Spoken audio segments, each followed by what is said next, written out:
Shai, I think you started 0 for 6 and then made your next 10 shots. Does that, even register to you at all during a game at this point, or are you just kind of next play, doesn't even know what happened the previous play? Yeah. When I'm out there, I'm so in the moment. I don't think about makes and misses. Just how I feel out there, how the game's going, the flow of the game, like what kind of stuff we're getting offensively and what we're making them take defensively. That's all that's on my mind. It seemed like there was a level of maybe like good controlled chaos that you guys created in the second half on both ends of the floor and just got them rushing and behind the play. What did you sense was the difference in the second half? Yeah, we got back defensively,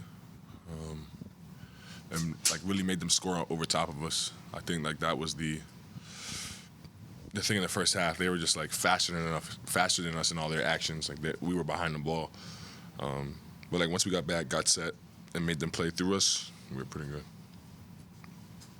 Mark had just mentioned how you've done such a great job of finding a way to leverage your gravity, but also blend your usage throughout the years. Obviously, having the ball in your hands as much as you do, even in like the third quarter when you're clearly on a hot streak. Just how much do you enjoy also finding your teammates even during a time like that? Yeah, I just kind of the same answer I just gave Gallo. Like I'm not thinking about any of like those type of things when I'm out there. Like I don't know if I'm hot or not. I'm just, like every time I come down, the guys in front of me, if there's space, I try to make a play, and then if they help, I pass. If they don't help, I usually shoot, and it's kind of that simple.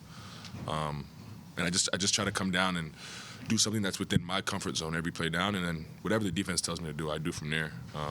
And whatever the 8 minutes of that coming down every possession looks like, it looks like.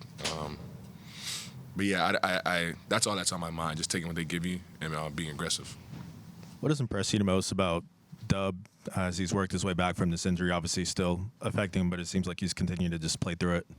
Yeah, he has no choice. If we're going to win, we're going to need his best version, and he knows that. We know that. And that'll come around. He'll get better as the season goes on. I didn't expect him to average 40 out the gate.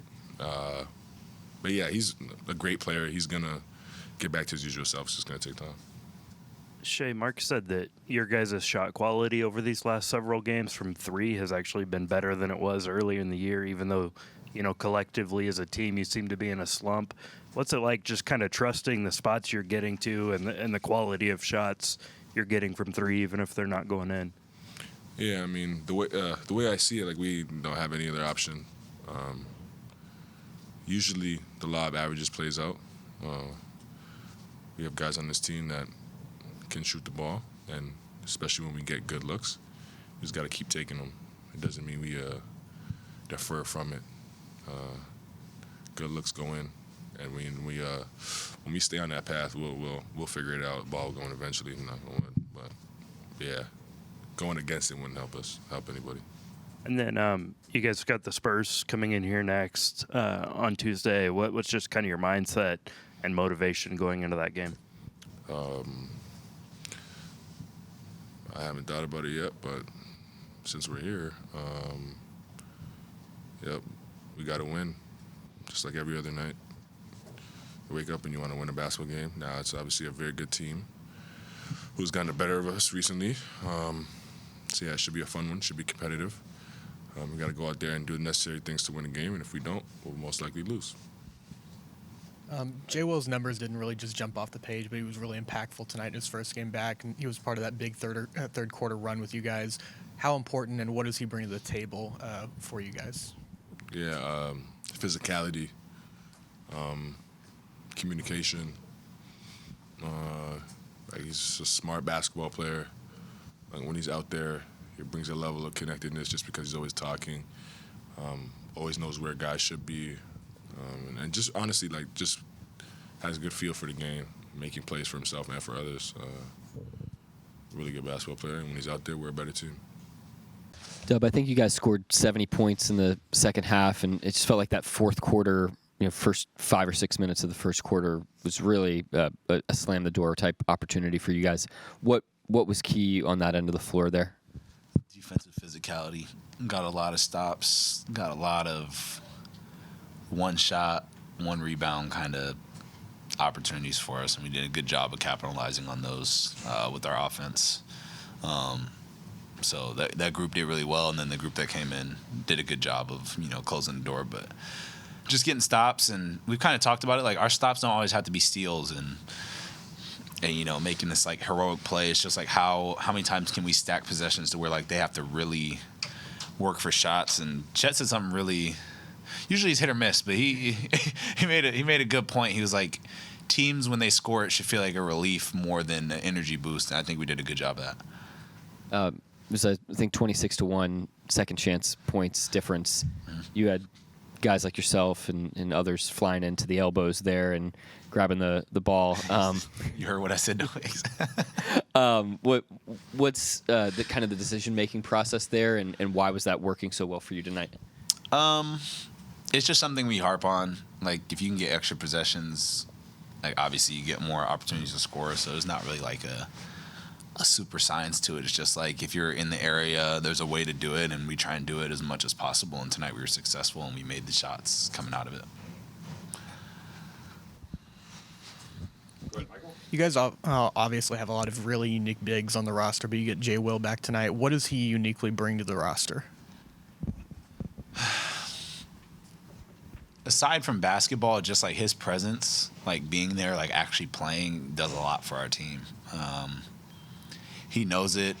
It's kind of like K-Rich in a sense, like just like them being there is just super important to like the energy of our team and just like the overall vibe and confidence that the team has. And then obviously having him on the court, he's able to stretch the floor. He's smart, plays hard. Again, just another energy boost. But yeah, he just means so much to the team. Obviously, he means a ton to Oklahoma. He's just like one of those guys that like comes in and can just affect the game without having to do anything, just based off his energy and presence. Go ahead, Myron. Is stats can kind of be misleading sometimes. But like you guys had 23, you forced 23 turnovers, 39 points. Is that a good number for you guys? And barometer when you're forcing turnovers? Because I mean, they had a couple times they just threw the ball out of bounds. I mean, like 3 or 4 I can just remember off the top of my head. Is that a good barometer for you guys? I'm going to keep it 100. I don't know what a bad turnover game is. What is it, 12 maybe? You try and like stay under 12? Yeah. How many did we force? How many turnovers did we force? You forced 23. You got 39 points out of it. I think kind of goes back to what I was saying. Like, we don't have to like necessarily like turn teams over. Like, yeah, when you get live ball turnovers, you want to score on them. That's obvious, but it's more just about like how solid can we be defensively to make them mess up and like be off of their rhythm. And I thought we did a good job of that, which results in them maybe throwing the ball out of bounds or like miscommunicating on something they're trying to do on offense, and now their offense is out of whack. And sometimes like bad shots are basically turnovers too. Like if we can force those and do that, like there's just a bunch of stuff like that. But that sounds like a good number. 23 turnovers, yeah. Jalen, obviously the wrist injury can affect the shooting in the other areas, like handling and maybe some of the more unforeseen stuff. Where do you feel like you're at in those? You said aside from shooting? Yeah, just outside of shooting, like where do you feel like you're at as a handler and maybe some of the other things? Passing and dribbling and all that stuff was like the easiest part. It's going to be like shooting, to be honest. Like for a while it was like grip strength, like being able to like actually hold on to the ball. Like even just like dunking before was like difficult. Now I'm able to like hang on the rim. Like it's stuff that you guys probably would have no idea, but it's like stuff where I'm working out alone and like at the facility, like where I go to dunk and I have to drop the ball in. Like there was a point where I couldn't hang on the rim. So like now that I'm able to do stuff like that, it's starting to come back. It's just like over time it'll get better. My hand will get stronger. But as far as like dribbling and stuff like that, it's starting to get back to like something really comfortable. Dub, related to that, is the heated glove on the bench a new thing, and what's that do for you? Honestly, I saw PJ Washington using it, so I was like, oh, looked pretty cool. Just try everything, see what it was. Yeah, there really wasn't much to it. It was just like you said, it was like a heated glove, just trying stuff other than a hot pack. Did it help? Do you think you're going to keep using it? I'm gonna try. I mean, it's the first game. It was cool. Like, my hand was warm. I think some of it too is like I have to mold my hand. So like the warmer my hand is, like the looser some of my muscles are, so I don't have to do as much to it. But I feel like people probably see me like bending it during the game and stuff. Like, it stiffens up kind of quick. So the glove was cool. Like, hopefully it'll like we'll probably find some new thing on Amazon that we search for in the morning and do that.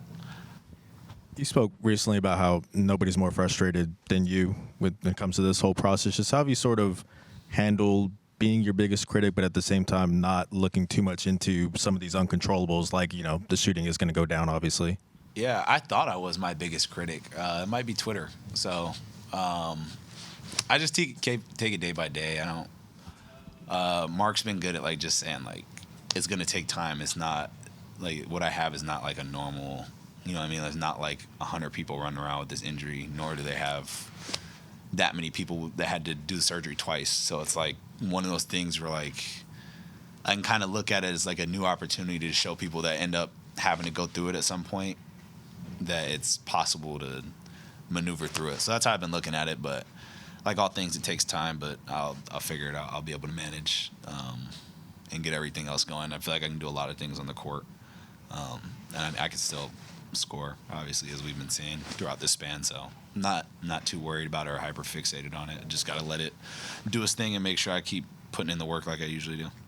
Related to that, as you sort of progress through this stuff, are you sort of chasing, you know, trying to get to that point where you were last year, or is it just sort of a different argument, different season?